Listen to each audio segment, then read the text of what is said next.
Again, this is common sense, and that's what President Trump's War Department is all about. This common sense approach means prioritizing 4 key lines of effort at the Department of War. First, defending the U.S. homeland and our hemisphere. Second, deterring China through strength, not confrontation. Third, increased burden sharing for U.S. allies and partners. And fourth, supercharging the U.S. defense industrial base. As we apply President Trump's approach to flexible realism, the first 2 lines of effort are the primary operational focus of the Joint Force, for the simple reason that these missions matter the most for safety, freedom, and prosperity of Americans. At the same time, however, other threats persist around the world, including in Europe and the Middle East. We cannot ignore them, nor should we. That's why our approach also prioritizes burden sharing and burden shifting.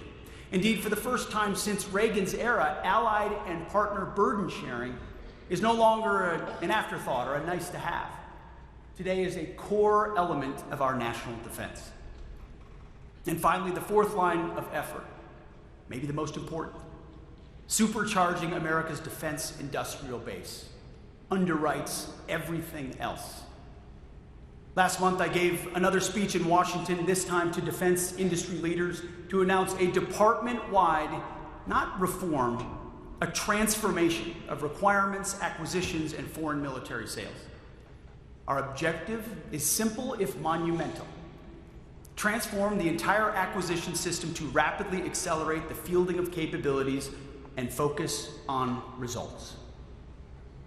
The bottom line is a historic, generational, and transformational changes that we will implement and will move us from the current prime contractor-dominated system, defined by limited competition, vendor lock, cost-plus contracts, stressed budgets, and frustrating protests, to a future powered by dynamic vendor space that accelerates production by combining investment at a commercial pace with the uniquely American ability to scale and scale quickly, all at the speed of urgency.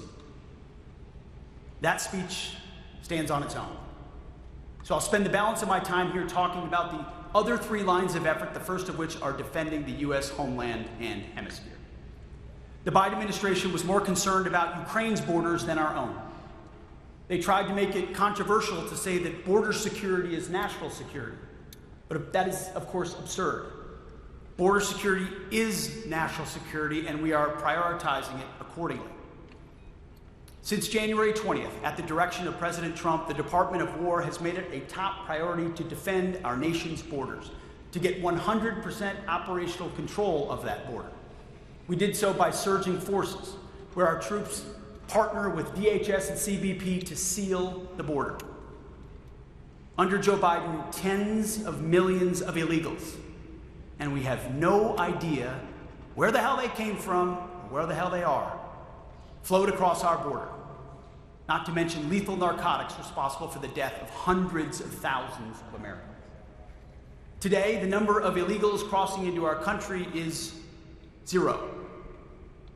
We are saving lives and communities, and we are keeping it that way. We're also proud to support our law enforcement partners as they conduct mass deportations of dangerous illegals who have no business being in our country.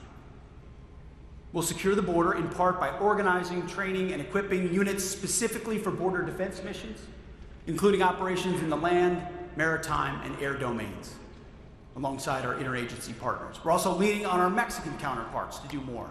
They have made progress and will need to see more, and quickly. And so far in this administration, nobody has built more new border wall than the Department of War. But our borders shouldn't be the first line of defense for the American homeland. They should be the last line of defense.